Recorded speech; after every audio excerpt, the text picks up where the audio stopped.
If Freedom Failed.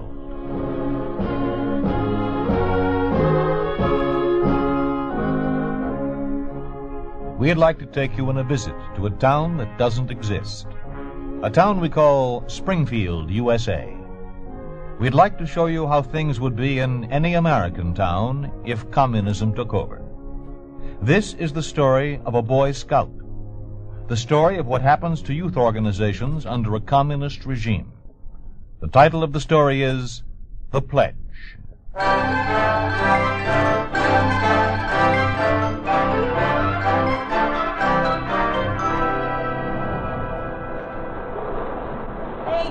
Gene, look at me. I'm looking, Paul. Now look at this guy. My atom bomb special. Yahoo! You see me? Do you call that a dive? Sure. Can you do it? Hands behind my back. Yeah? Well, let me see you.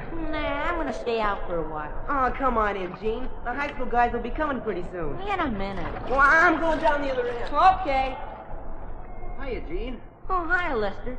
Won another Boy Scout merit badge, didn't you? Uh-huh, for first aid. Hey, how'd you know? Saw it in the paper. Congratulations. Gee, thanks. I'm gonna start working on my civics badge next. You must be a pretty good scout. Well, I'm the leader of my patrol. You know something, Gene? What? We're looking for kids like you. What do you mean? A bunch of us at Springfield High are starting a new club. The Pioneers. Yeah? It's a club for fellows and girls. You want to go to the university someday, don't you? Well, sure I do. Okay.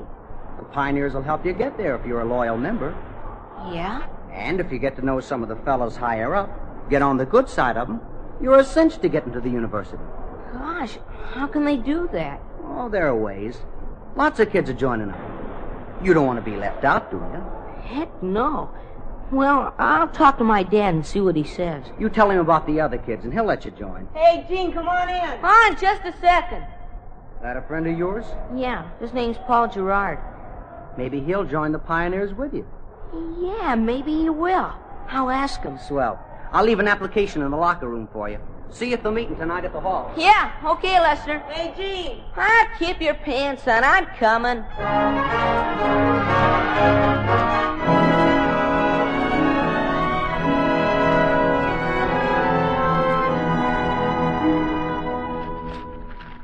Well, son, how'd it go today? Okay. Paul and me went swimming over at the high school for a while. Have fun? Yeah. Oh, I saw Lester Parker over there. Parker? Uh-huh. He said he read all about me in the paper. What did he want? He asked me to join a club the fellows in Springfield High are starting. Oh, what kind of a club? Oh, I don't know. But it's got a keen name. The Pioneers. Gene, He gave me an application for you to sign. I got to get your permission, Dad. I'm not so sure I want you to join the club, Gene. Huh? But why? The Parkers are all loyal members of the Communist Party. All you have to do is sign the application. Gene, don't you understand? I don't want you to join the Pioneers. Won't you let me join the Boy Scouts? That's different. Why? Because everything the Boy Scouts stand for is different. Well, that's that for another day. Oh, my. What serious faces. What's going on? Dad won't let me join the Pioneers. What's that? Something to do with your Boy Scouts? Well, why can't he join, Ben? Well, it doesn't have anything to do with the Boy Scouts, Marion. No? It's a new youth movement starting up in Springfield, a communist youth movement.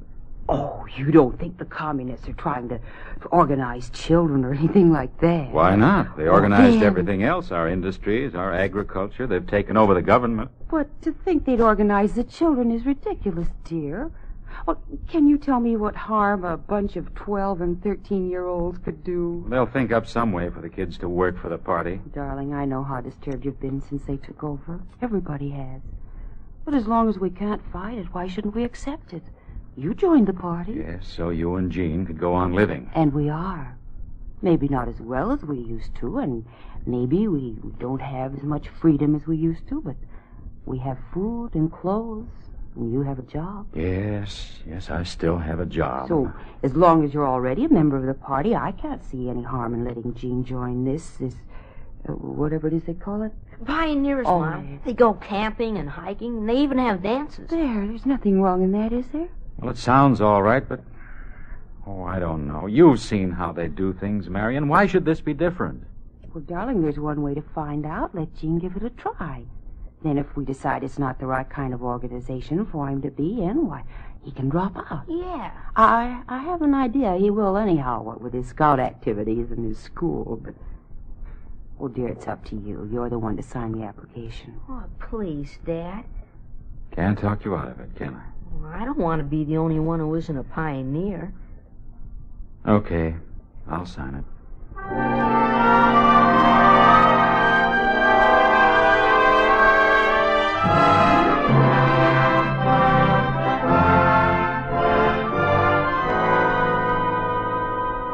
You 10 kids are the first pioneer link in Springfield. You and 4 other links will take your orders from me. I will be your brigade leader. Your first order is to learn the pioneer law and remember it. Here it is. The pioneer is true to the cause of the working class and to the laws of Lenin. The pioneer is the younger brother and helper of the Communist Party. He is a comrade to the workers' children of the world. You will all learn it before the next meeting. Now you'll rise and repeat the pledge after me. I, a young pioneer of Soviet America. I, a young pioneer of Soviet America, In the presence of my comrades. in the presence of my comrades, Pledge that I will firmly defend the cause of Lenin and Stalin. pledge that I will firmly defend the cause of Lenin and Stalin, The victory of communism. the victory of communism. I pledge to live and study in such a manner I pledge to live and study in such a manner as to become a worthy citizen of my country. as to become a worthy citizen of my country. For the struggle for the cause of Lenin, Stalin, be ready. Always be ready.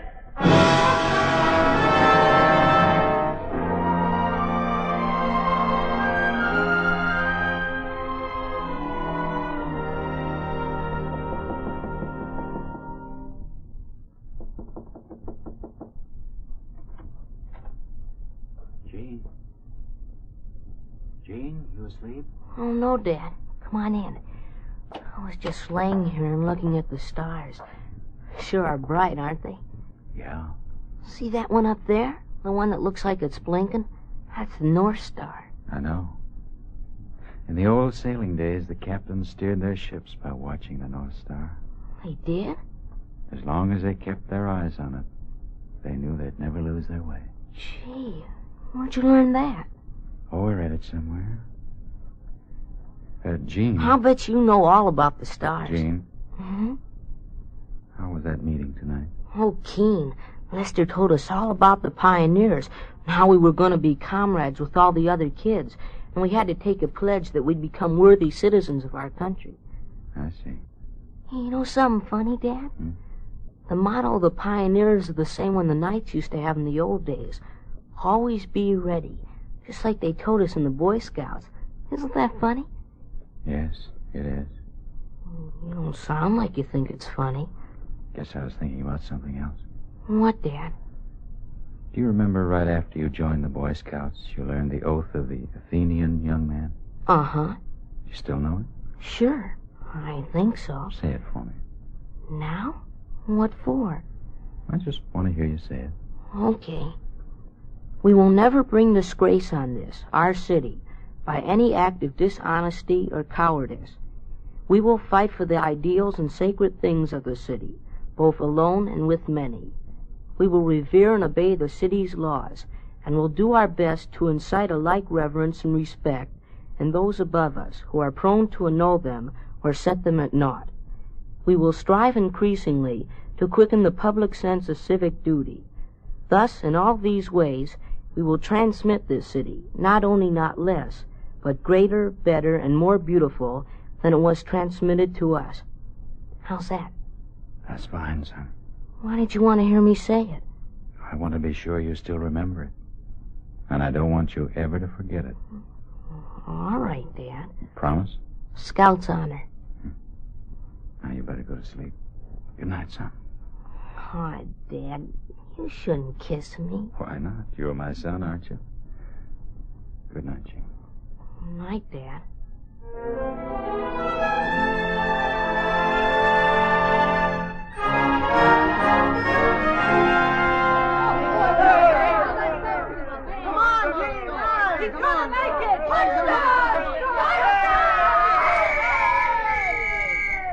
Okay, boys, that's a half. Say, that was a nice run, Eugene. You better sit down and take it easy. Okay. Oh, excuse me, Mr. Hanna. There's Paul Gerard. Hey, Paul, wait a sec. Eugene, second half in 5 minutes. I'll be right back, Mr. Hanna. Hi, Paul. Hi. Hey, what's your big hurry? Where you been the last couple of weeks? What do you mean? I've been around. How come you never come over anymore? Well, I had a lot of things to do around the house. Where were you last Saturday? I wanted you to go to the Pioneer meeting with me. I was busy. And besides, I told you before I can't go. Golly, Paul, I sure wish you'd change your mind about joining. Hey, why don't you talk to your dad again? I did. What'd he say? What you suppose he said? No, like he always does. Even when I told him everybody I know is joining, he said no. He says he'd rather see me be playing all by myself than joining the Pioneers with all the other kids. He says the Pioneers are all a bunch of communists, and fellas like Lester Parker are training the other kids to forget they're Americans and be a red-nose like he is. He also says there's some of us who haven't forgot this used to be a free country. Did your father really say all that? Yeah. Gee. Oh, gee, Paul, don't get sore. Well, I will if I want to. Here comes that Lester Parker. Why don't you go play with him? Hey, wait a minute. Don't go away, man. Hey, Paul. Oh, heck. Why do you have to get so sore? Just because his father won't let him join. Hiya, Gene. Oh, hi, Lester. What's the matter? Oh, nothing. Paul's mad at me, that's all. I saw him talking to you. What's he mad about? Oh, just because his father won't let him be a pioneer. He gets sore. Doesn't have to get sore at me, does he? I didn't do nothing. Why won't his father let him join? Well, I don't know. He says the pioneers are a bunch of red-noses or something. They forgot this used to be a free country. Oh? Where does his father work? He's foreman of the Springfield Dye and Tool Works. He's our scoutmaster, too. He is, huh? Yeah. What you want to know for? Oh, nothing special. Just wondered.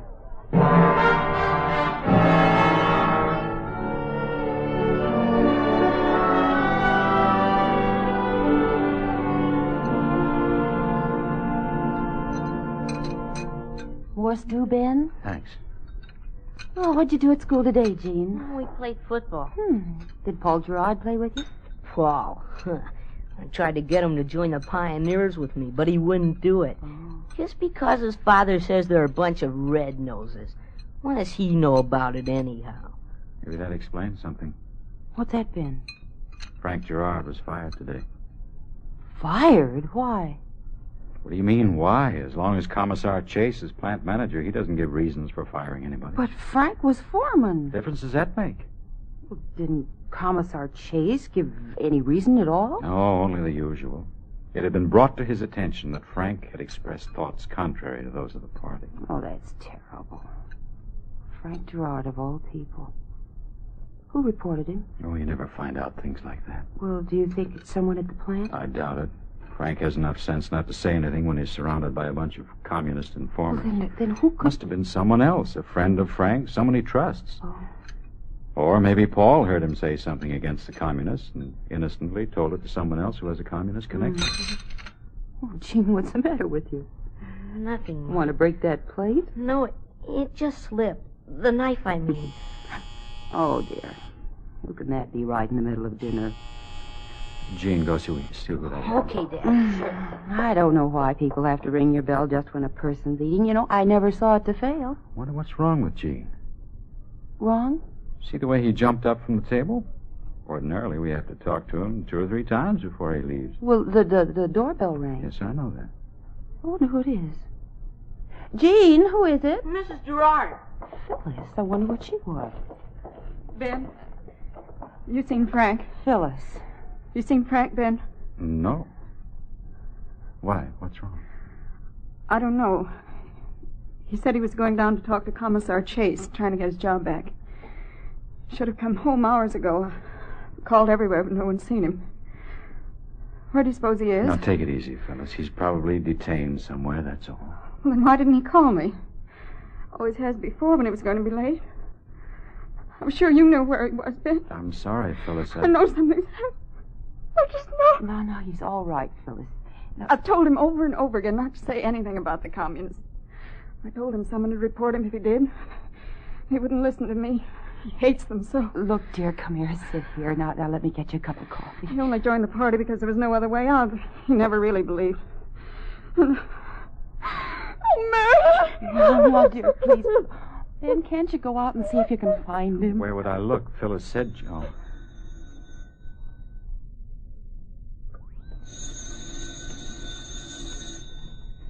Jean, answer the phone.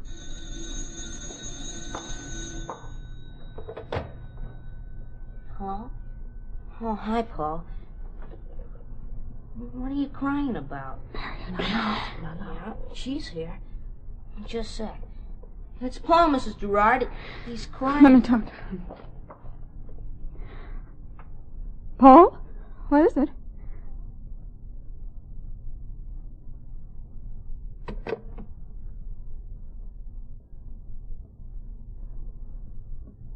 Frank's dead. Oh, no. They found him in his office. Gun in his hand. Frank's dead. Marion, you better go with her. Yes, dear. Come on, Phyllis. I'll take you home. Frank's dead, Marion. Yes, dear. Frank's dead, Marion. He's dead. Now, don't think about it, dear. Don't even talk about it.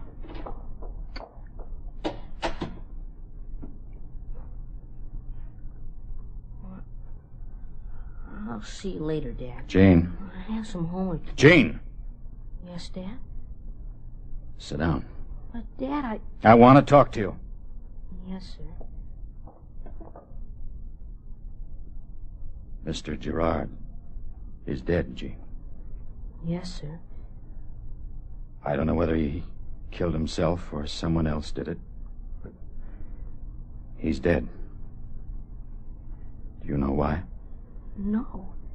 Because somebody talked to the wrong person. Now, do you know anyone who could have done that? No, Dad. Think, Jean. Are you sure? I'm sure. A scout is trustworthy, Jean. I didn't lie to you, Dad. I don't know anything about why Mr. Gerard's dead. I don't. You've always told the truth, son. I'm telling you the truth now. I don't know anything about it. All right, Jean. You don't know anything about it. And even if you did, it's too late now.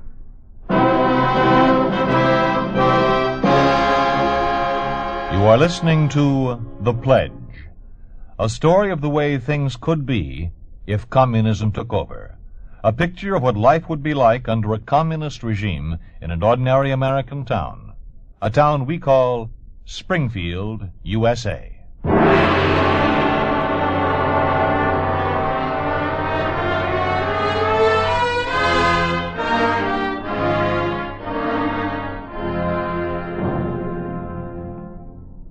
And so it is, my friends, that we have gathered here to pay our final respects to Frank Edward Gerard, who has left behind him a myriad of friends. Frank Gerard was a man of unblemished character. He was a good provider. He was a loving husband, a kind and understanding father. He never faltered in his duty to his family, his friends, himself. Those of us who knew him personally suffer a great loss with his passing, and it is with sorrowful hearts that we are now gathered to return the earthly remains of Frank Gerard whence they came. Let us pray.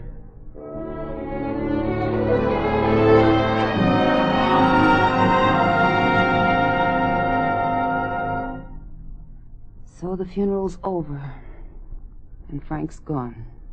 Yes. Poor Phyllis. And Paul. Don't forget Paul. Pretty tough on him, too. Don't you think so, Jean? Yes. How could they do it to a man like Frank? He never hurt anyone in his whole life. Why would they kill him? They said it was suicide. Suicide? Oh, Ben, you know better than that. Frank could never commit suicide no matter what happened. He always fought for the things he believed in. That's probably why they killed him. How far are they going, Ben? They have our government, our industries. Now what do they want? Our souls? Oh, those greedy vultures. Now, take it easy, Marion. Talk like that can get you into trouble. Oh, I suppose it could. Thank God only my husband and son hear me. That's what I mean. What? You're alone with your husband and your son. You certainly wouldn't inform on me, would you? No, I wouldn't. But you forget that Gene is a member in good standing of the Pioneers. What? Ben, how can you think of such a thing? Oh, I don't say he'd ever do it deliberately. I don't think he could. But they'd find some way to make him turn informer. I wouldn't do it, ever. Mom, you know I would. Why, of course I do. And I didn't tell him, Mr. Gerard. Honest, I did. Well, I know, darling, I know. Paul thinks I did. He won't talk to me anymore. And Dad thinks I did, too. Ben, could you accuse your own son of such a terrible thing? I'm not accusing him of anything, Marion. It's the communists. I wouldn't trust any one of them as far as I could throw an elephant. I know how those pioneers work, and if Gene knew something they wanted to know, you can be darn sure they'd find it out somehow. I didn't tell. Look, Gene, I warned you, I begged you not to join the Pioneers, but you wanted to do what the other kids did. There was no way I could stop you. Sure, I could have chained you to your bed or locked you in the cellar, but it wouldn't have done any good. Your mother insisted that I let you get it out of your system. Oh, but I didn't know. Nothing's sacred to them, son. They'll praise you, make you think you're a wonderful guy until you're not only betraying your friends' families, but your own. Oh, now, Ben. I couldn't do anything like that. I couldn't. My scout pledge. You took a pledge when you joined the Pioneers, too. Which one are you going to be true to, Gene? Which one means more to you? I don't know. Well, you don't have much time to decide, Gene. It has to be one or the other. You have to make a decision now. I don't know. I don't know. Ben, wait. You're confusing the child. Gene, when's the next Pioneer meeting? Tonight. All right, go to it. Be a man. Stand up and tell him you're quitting. Remember, a scout has the courage to face danger in spite of fear.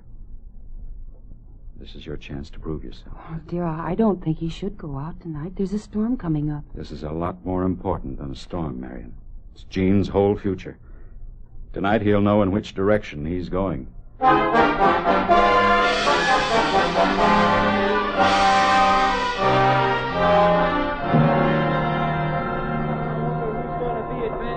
the last commendation from the Central Committee goes to Pioneer Elsa Hudson, who is responsible for exposing anti-Soviet American action in her father's mill. I have requested that Pioneer Hudson be advanced to the next group. I knew Elsa would make it. That takes care of the old business. Now for the new business. Comrade Parker, Yes, Comrade Morrison? I want to ask you a question. Go ahead. I want to know why you made me tell you about Mr. Gerard. No special reason.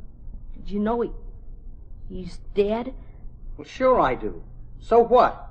He's dead because I told on him. He's dead because he knew he was an enemy of the people, and he committed suicide. He didn't commit suicide.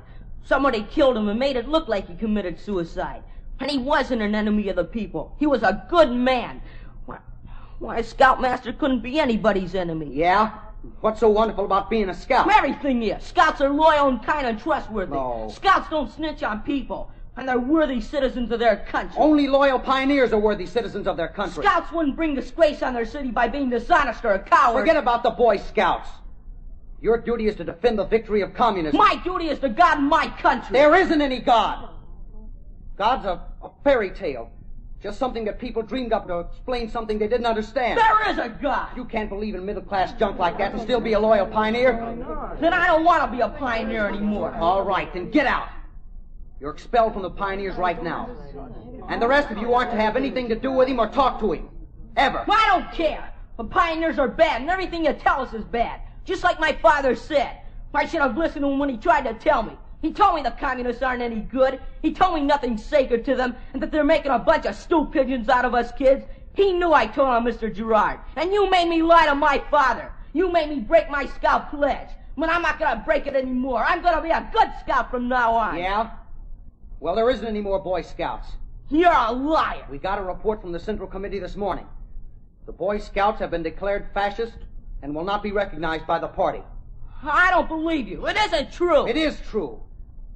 So now you aren't either a pioneer or a Boy Scout. You're nothing. I'm going home. I'm going to tell my father what you said. Go ahead. Go home and tell him you'll be reported as an enemy of the people. No. I want to go home. I want to go home. Everything you told me is a lie. I know it is. I won't listen to you anymore. The Scouts haven't been outlawed. I know they haven't. They'll never be outlawed. You made me tell my father. He said you would. But I didn't want to. I didn't. Now they'll kill him, too. I want my father. Gene, wait! I want my father. Gene, it's Dad. What's wrong? Oh, Dad. They threw me out of the club. That's all right, son. Lester said there wasn't any more Boy Scouts.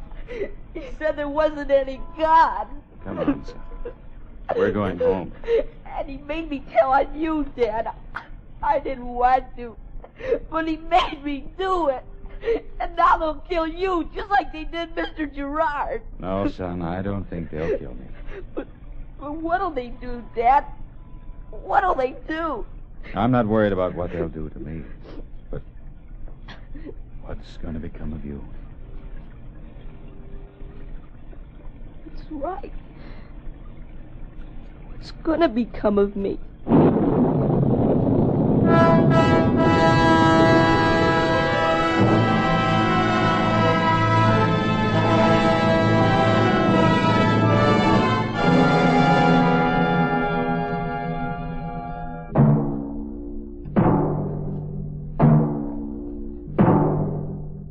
You have just heard a story of what happened to a Boy Scout who was forced to betray everything in which he believed.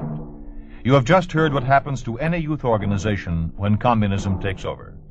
You think this could not happen? It did happen in Russia. It did happen to the writer Nina Alexeyeva when the pioneer movement was established and the Russian children were taught to believe that religion is the enemy of the people. It did happen in Hungary when Lieutenant General Sviridov, communist commander, purged several youth groups and ordered the suppression of the Boy Scouts.